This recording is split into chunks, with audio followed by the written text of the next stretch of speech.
ready? Yes! So, before we will start our discussion, I have some classroom rules that you need to remember. Because when Teacher Joy is discussing in front of you, I want all of you to listen to me. And I don't want to see someone talking to their seatmate. Is it clear? Yes!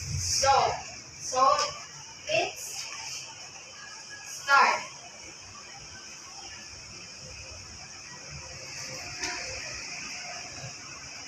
Now, today we will tackle about how people communicate without speaking or talking. I will show you a situation and I want you to act out without talking. Is it clear? You just do a facial expression or a gesture. Do you understand? Yes! When I don't want all of you to answer in chorus, I just call by row to answer, okay? So let's start here in column 4. Can you please stand? Please stand. I want, show me how you act without speaking when you feel happy. How you act, feeling happy. Okay, yours, very good. You can sit down. How about here in row 3? Can you stand up? Show me how you said yes without speaking. Say yes. Oh, very good. You say yes without speaking. Now, thank you. You can sit now. How about here in row 2? Can you show me when people feel bored without speaking? Feel bored. Okay, that's right. Very good. You can sit down now. How about in row 1? Can you show me your faces when you feel angry? How do you feel angry? If you are angry, you are not smiling. How about you show me you feel angry? Okay, very good. You can sit down. So, people will understand you without talking. You're just using your facial expression and gestures. And now, I prepared a picture and I want you to guess what is the feeling of this picture. How about you? Okay, listen class. I already said earlier that I will just call by row answer because if you answer all of you, we cannot hear all of you. When you are answering chorus, itamag ka dumog. So I will just call by row. In picture number 1, row 3, what's the emotion? The girl is happy. Why? How can you say that the girl is happy? Can you look at the girl's face? Oh, very good. The girl is smiling. Very good. How about row 1? What's the emotion of this boy? Sad! Very good. The boy is sad. Because, how can you say that the boy is sad? Because the face is, okay? Very good. The face of the boy is, yeah, that's right. That's why we can tell that the boy is sad. How about row 4? What is the emotion of this picture? Shock. Very good. The girl is shocked. You're just looking of her eyes and also her hands. How about this last picture? Row 2. What's the emotion? Angry. Very good. The boy is angry. Because, what do you think? Yes. The eyes is what? You can. Yeah, very good.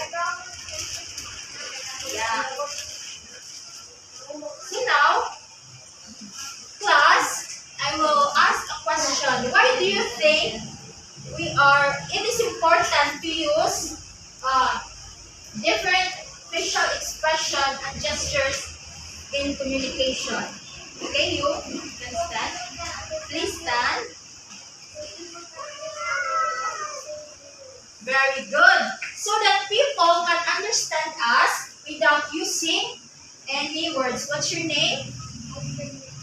Alfredo's answer is correct. So, let's check your emotion.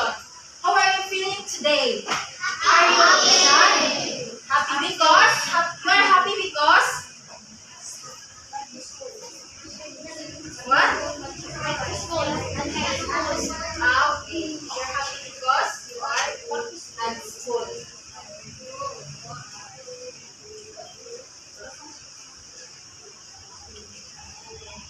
So now class, based on our I tackled earlier, I give situation and you tell me what emotion, and also I show already a picture.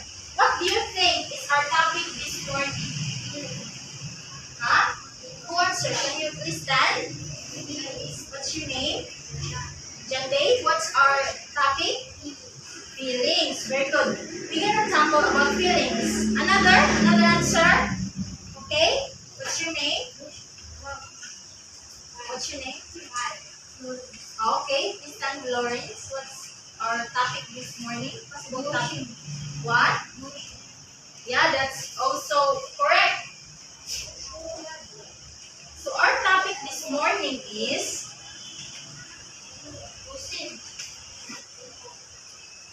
wait. Our topic this morning is, can you all read?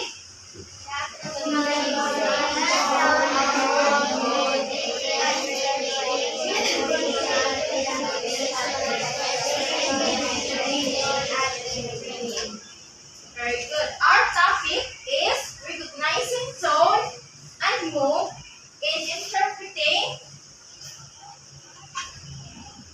meaning using facial expression and gestures in expressing meaning. So, but before that, I will show a video clip, and I want you to listen carefully because I will have a few questions after.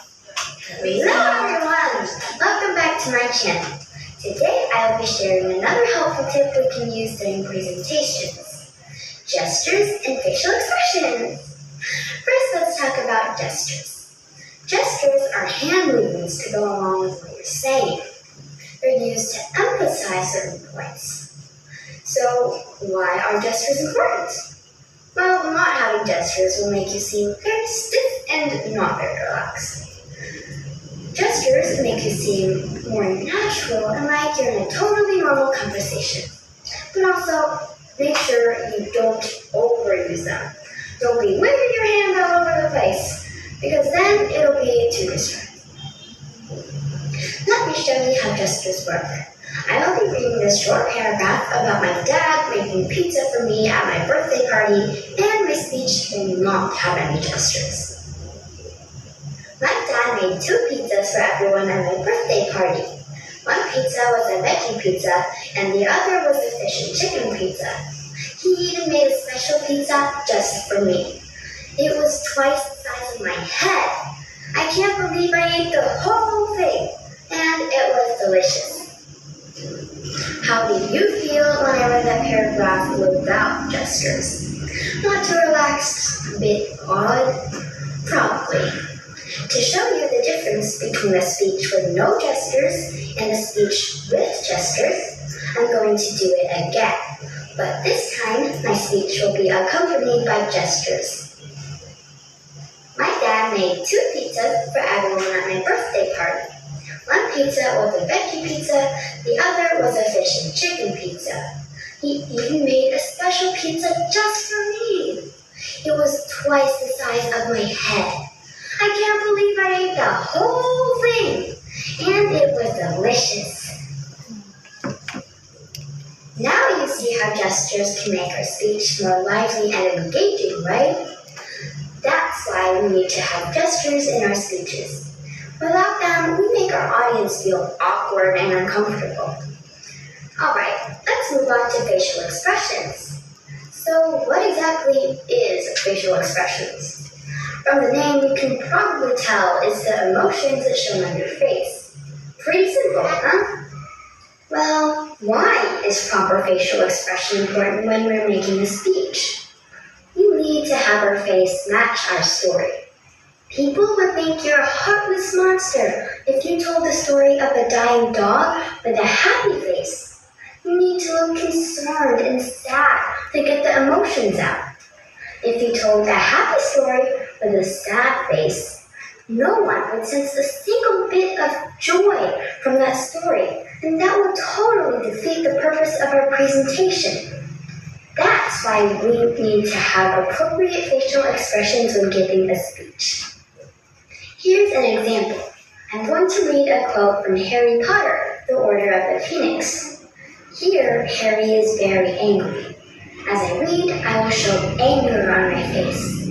But I will make sure not to shriek my head off. This is the emotion of anger, not horror. I don't care! Harry yelled at them, snatching up the miniscope and throwing it into the fireplace. I've had enough, I've seen enough, I want out, I want it to end, I don't care anymore! Now I'm going to perform the reply of Dumbledore. He's very calm. The complete opposite of Harry's explosive tantrum. When reading this, I will act like a god and pretend I've just finished 1 hour of meditation. You do care, said Dumbledore. He had not flinched or made a single move to stop Harry demolishing his office. His expression was calm, almost detached. You care so much, you feel as though you bleed to death with the pain of it. So you see, my facial expression is composed and my voice is steady, and it matches the feeling of this paragraph. When you're giving a speech, don't do it with a wrong facial expression. Remember to make your face match your story. I hope these examples helped you understand the importance of gestures and facial expression when making a speech. You can practice at home by writing a dramatic speech and just act it out in front of your family. Then, gradually, you'll get better at using gestures and having the right facial expression during the speech. If you like this video, please give it a thumbs up and subscribe to my channel.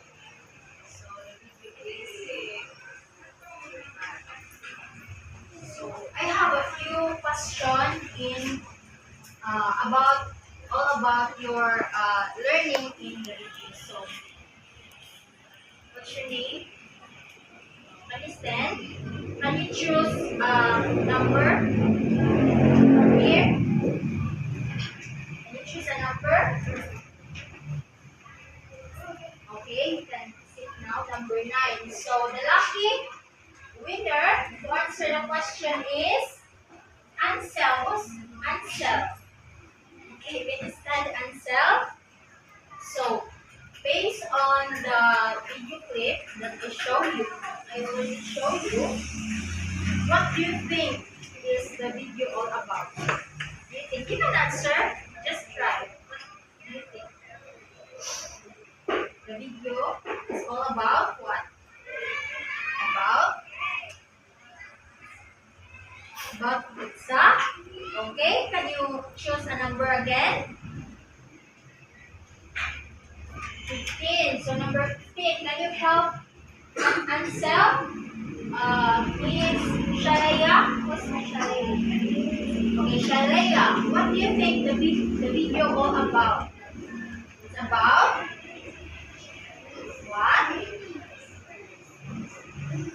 About what? About each. Can you choose a number? Okay, number 35. You can answer, it's okay. You can try. Number 35 is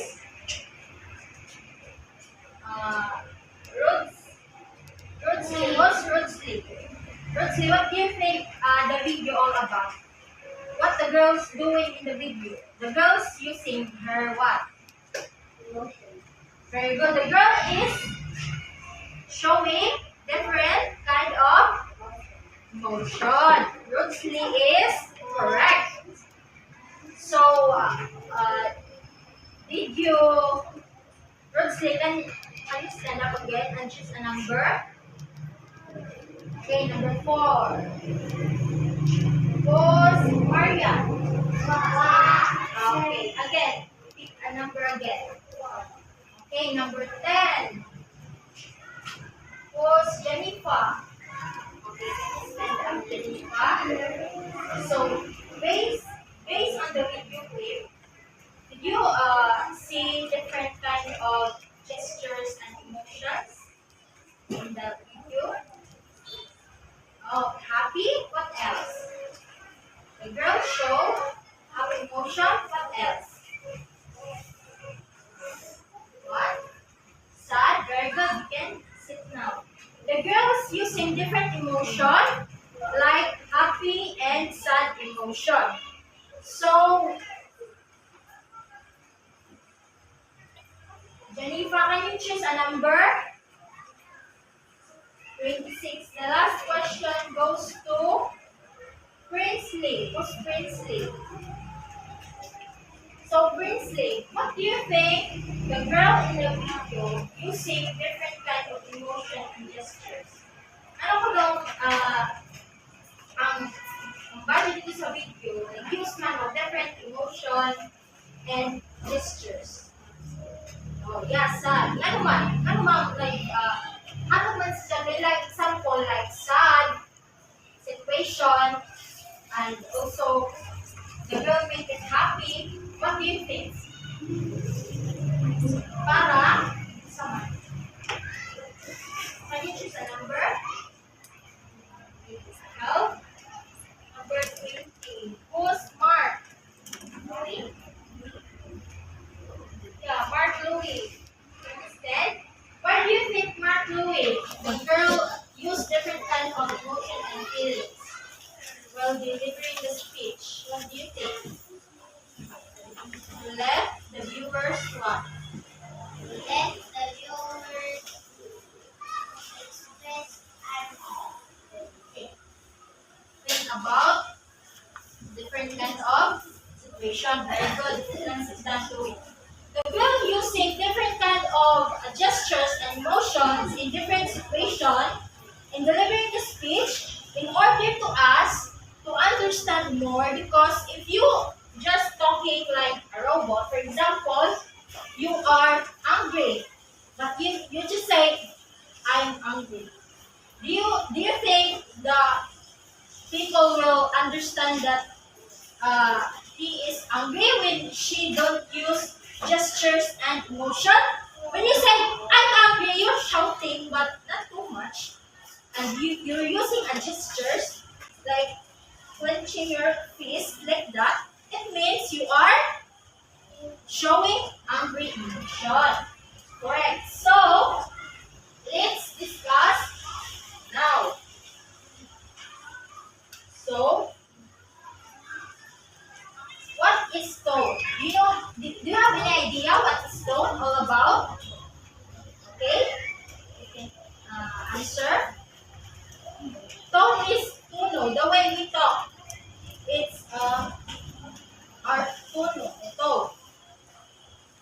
If anyone can answer, so let's continue. Tone is the feelings of the author towards the subject, or how the authors feel while writing the stories. So what the tone again? The author's feelings. Very good. Tone is the author feelings. And we can understand the story if the situation is angry and the tone of the author is angry also.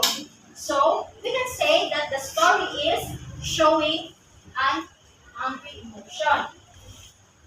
And tone is very important in our communication, because when we are using tone, tone we can understand properly while talking. How about what is mood? Imong debate. Okay, can you try? Very good. Can you stand up and say it again? Very good. Mood is the emotion that we are feeling, class. That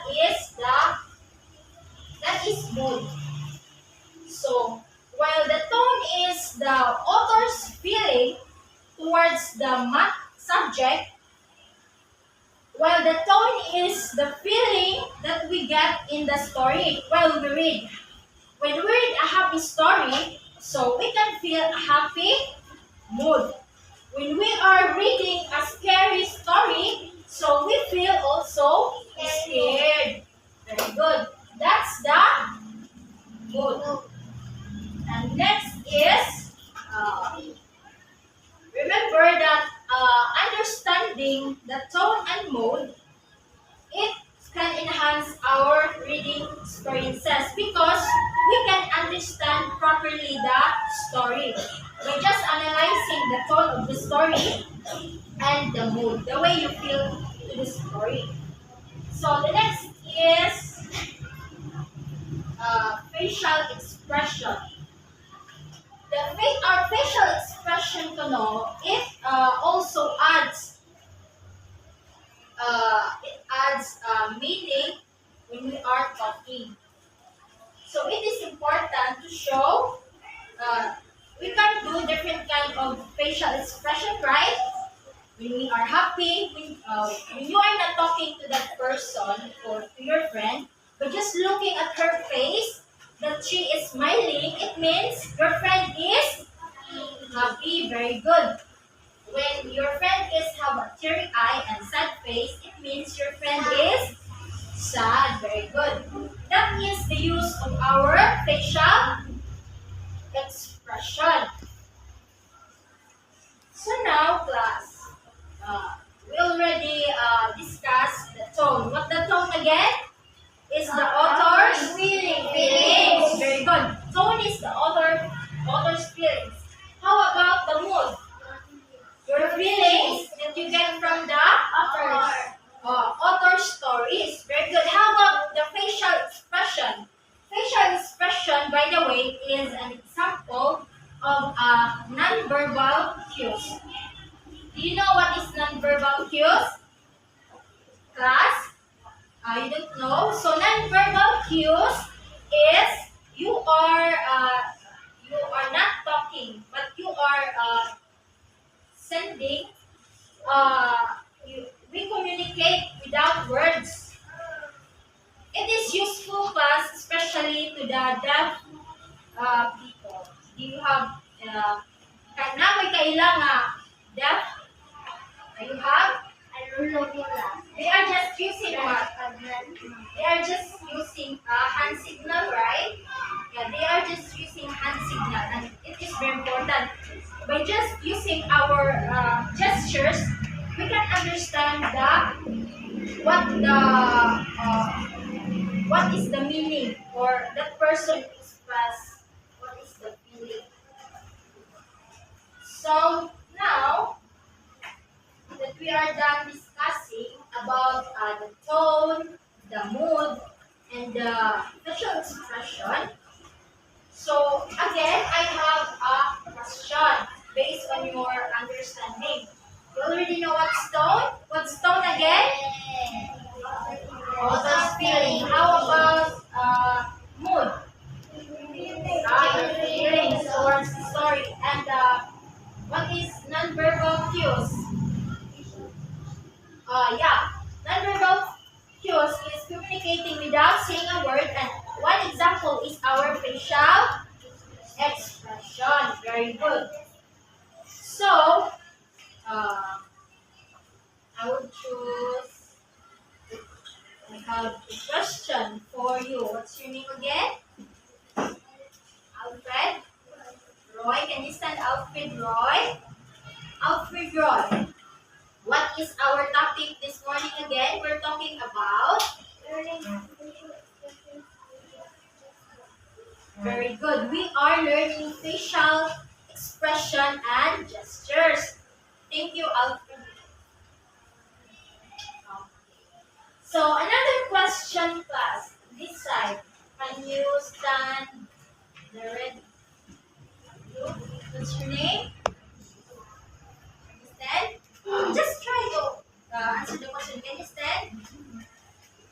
So, Ernest, so what do you think using our facial expression is important in communication? Our facial expression, the way we express, like smiling, do you think it is important because we can understand easily? Yeah. It is important to understand while communicating. When you are happy, you are smiling. You can sit. How about the last question goes to, can you stand up, purple girl? What's your name? Amara. So Amara, what did you learn to our lesson today? What did you learn? Imong learn our lesson today. We discussed about tone, mood, and facial expression. What did you learn? That using this tree, we can what? Yeah, very good. Using this mood, tone, and gestures, we can understand each other easily. Even though we're just looking, for example, in the house, your mother is shouting because you don't listen to your mother. Nasubo ba? And you can tell that your mother is angry. Very good. How about when you're doing something in the house and your mother is smiling? What do you think your mother's okay? Very good. Your mother is happy. That's why using a tone and gestures is very important. So now, class, let's do a group activity. So we're just gonna, row 1 is group 1, group 2, row 2, and row 3, and row 4. I want you to think a situation. I will give you a different emotion by group. I want you to think a situation and you act it out without talking. You act it out all of you by group. Okay, is it understood? Yeah. Okay, group 1 is here, your emotion. You can gather around. You can talk to your group mates. What situation you're gonna act? Here, group 2 and group 3 and group 4. Just simple situations. Just 10 seconds performance about a situation. For example, I already tell you. For example, your mom is shouting like that without speaking. I will give you 3 minutes to talk. Can you gather around?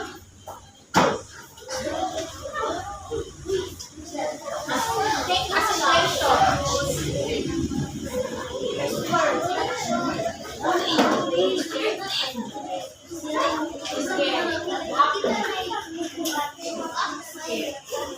For example, you see a snake.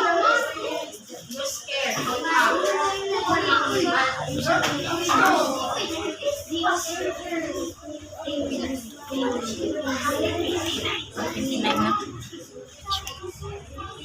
So here, for example,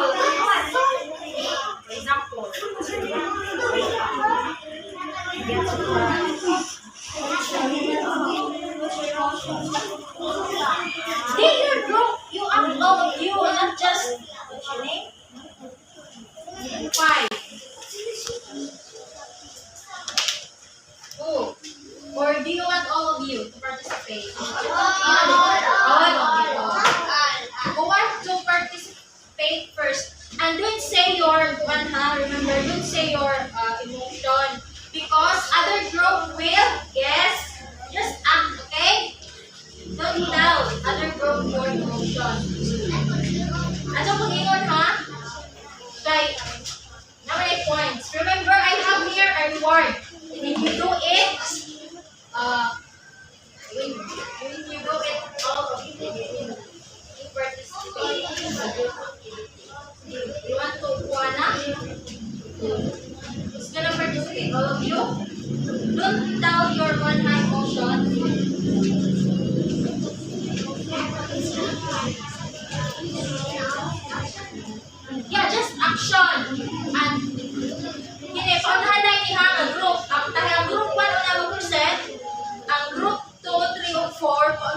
sila agna or guess unsa emotion ang giak sa group 1 dahil ang points, okay? Bus ka na. Present first. Okay, group 3. Present your short role play. You can go. Ano mo sa buwangan mag-present? Dali, ano mo sa buwangan mag-present? Act na ninyo, then i-guess sa line form. Baca mo ka ninyo, takuin na ito buwan. Okay, sige, kita sila.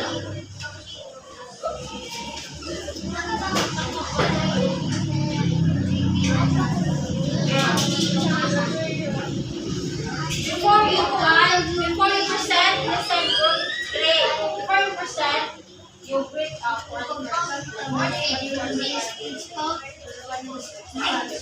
After that, you act. Are you ready? Okay. Are you ready? Okay. Group 3 will present their emotion.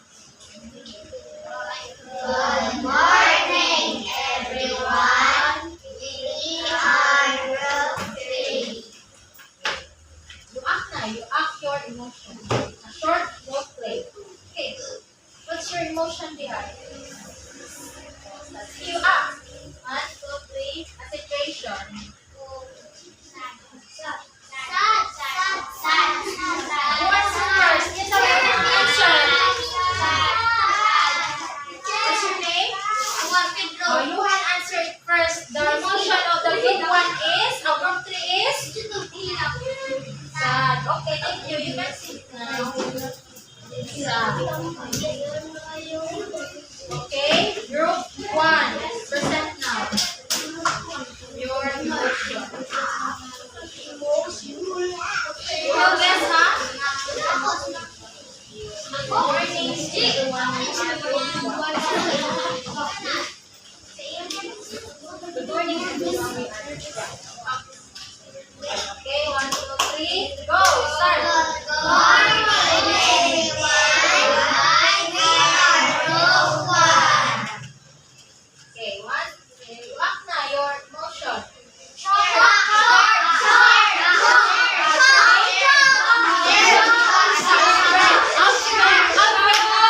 First, group 2 again. Group 2 have 2 points. Okay, thank you, group 1. Okay, group 4. Present your emotion. Ang group 2 kay naka 2 points na. Sa may group 3. Okay,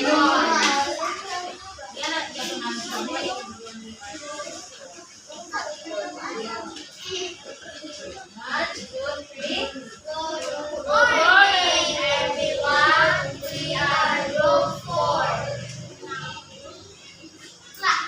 Akta. Act your emotion.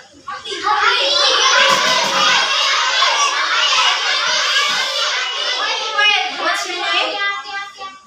KJ answer first. The emotion is happy. Very good. The emotion of group 4 is happy. Thank you. You can sit down.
Okay.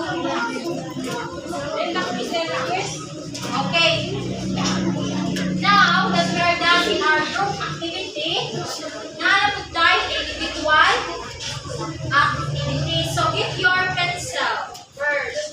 Alam mo po, papel kayo. Oh, sorry. No. Get your, you can use pencil or ballpen.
Write your name and also answer the activity wisely.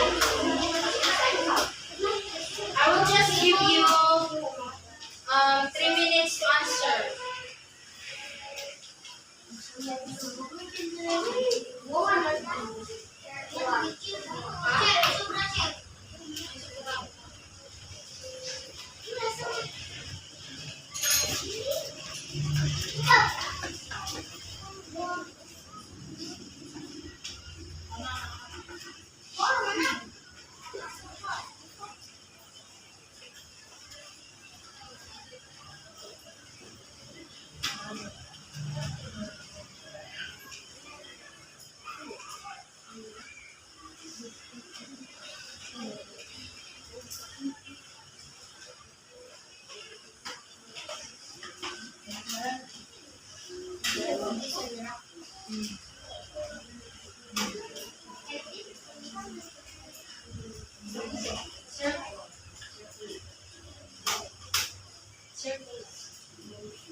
C is choose the correct word each picture. For example, the picture is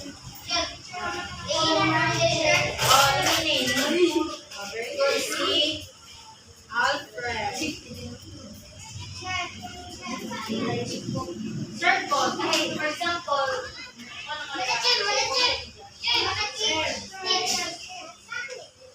imong circular siya na. Nakalimutan ako sila. No, masama sila. Five, sa,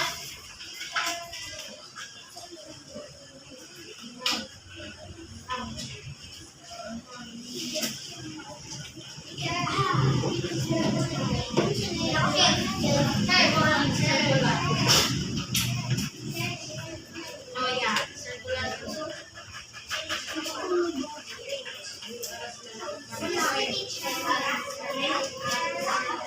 Circular. Kanang, for example, saan kasi siya, hapon ba sila? Oh, circular. Ano ma'am? Circular, kung sa emotion, ang tanang-nang na face. Sa show sa face. Ang nagawag, sabot ay mga sitwasyon. No. Facial expression. Ha?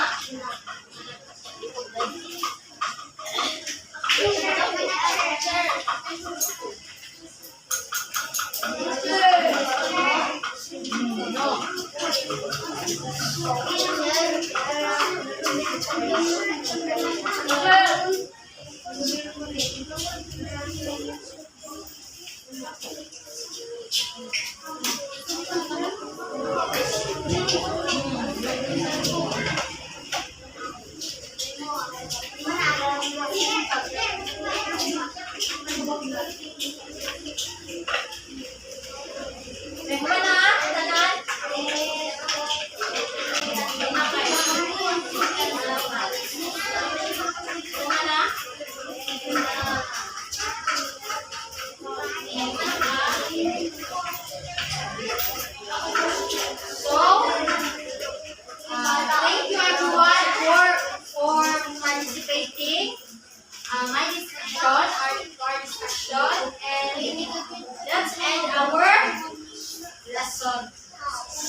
Amen.